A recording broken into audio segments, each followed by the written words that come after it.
Misha, thank you so much for joining us here at the PLSA's Investment Conference. You have some extraordinary insights, and you think those insights are actually quite relevant to this industry. I do. Well, what's happened over the past 30 years is you've seen the globalisation of organised crime, and as organised crime was globalising, it was searching all the time for vehicles through which it could launder their profits. And unfortunately, it found a lot of loopholes in the regulatory systems of the financial markets around the world. And that means we've seen an infusion of dirty money into global capital flows. And particularly since 2008, the banking crisis, what you've seen is the emergence of mistrust amongst ordinary people about financial institutions. Now, that's partly because of the mismanagement of assets up to 2008, but it's also partly because they believe that they've been facilitating this corrupt and dirty business. And so reputation is now an absolutely critical issue for financial institutions. So this industry really need to build trust with the public, and they need to scrutinise where money's coming from. How do they go about doing that, and what do they need to do in terms of taking action?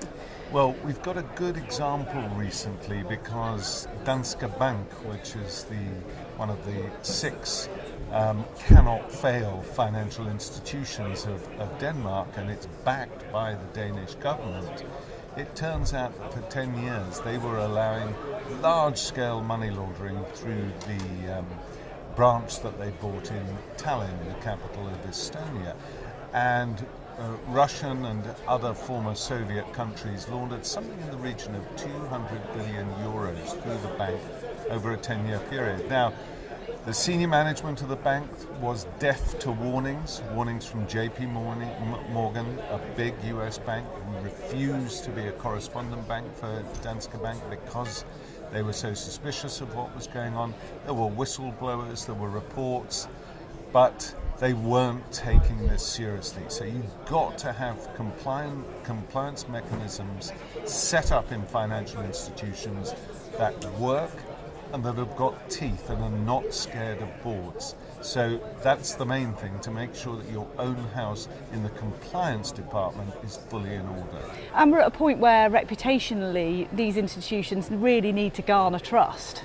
That's absolutely right, because we've seen in the wake of the financial crash of 2008 the rise of populist movements around the world, and much of this is built on mistrust of political authorities, financial authorities, general governmental authorities. And we haven't necessarily come out of the end of that.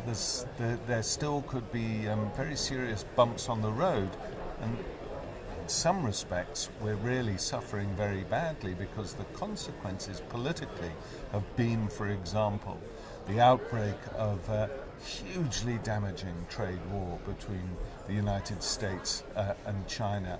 And that is affecting all of us in terms of our financial investments.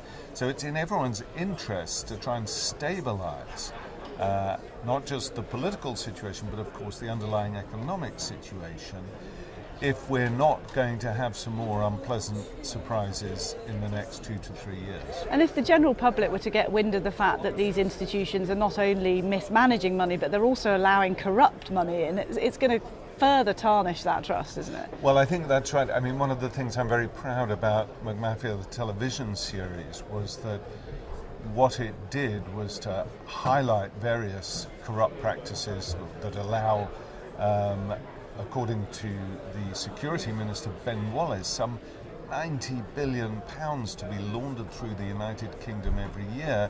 McMafia, the TV show, highlighted this sort of thing, and it nudged a couple of really key pieces of legislation through the House of Commons, most notably the thing called the Unexplained Wealth Order, which is known as the McMafia law, I'm very proud to say. And that means that it's going to be ever harder for people with big fortunes based possibly on dodgy money to come here and deposit it and see it grow. Now that's organised crime and corrupt money, but there's other elements as well that you think are key at the moment to what will be bumps in the road as you describe them for this industry, and one of those is cyber security. Oh, cyber is such a big issue now. After McMafia, I wrote a book called Dark Market, which was based primarily on interviews with people involved in criminal hacking activity, but also cybersecurity engineers, various specialists in this field, intelligence agents, and so on and so forth. And I realized then, and that's now some 10 years or so back, that this is going to be an immense problem, and we now see the full force of it, because crime is shifting quite rapidly from the real world to the virtual world, because the sums involved are absolutely staggering. The largest amount stolen from a bank in one single go was a couple of years ago, $81 billion over a 3-day period, the Central Bank of Bangladesh. And the thieves came within about 2 minutes of stealing $2 billion, but it was caught just in time. So you can have massive losses that can destroy companies, destroy reputations overnight. And that means that if a company does not understand a functioning cybersecurity regime at the heart of its operations, then it will be hit, and it will be hit really badly, quite possibly fatally.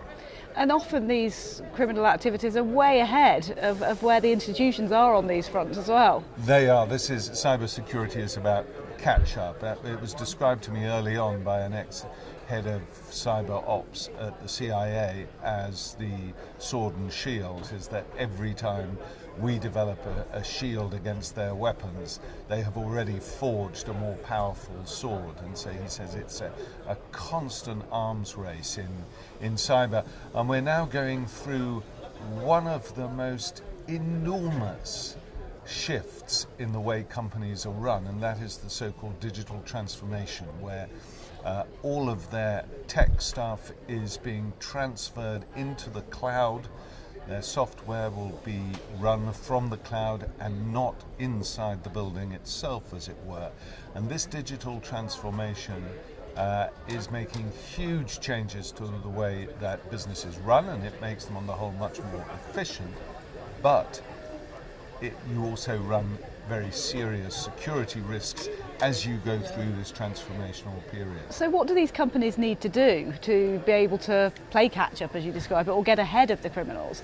Well, they first of all have to understand what the specific needs of their companies are.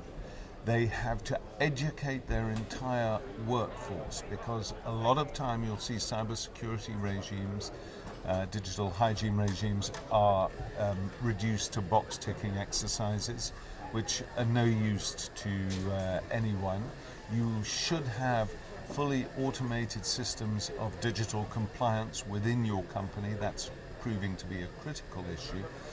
Above all else, your boards have to understand why this is so important, and you need to break through the silos of information security and IT, finance departments, risk managements, and comms department, so that everybody on the board understands what is happening in terms of the cybersecurity regime, and if you have a breach, then the board knows how to respond to it, because too many times we've seen boards that are clueless and the company suffers.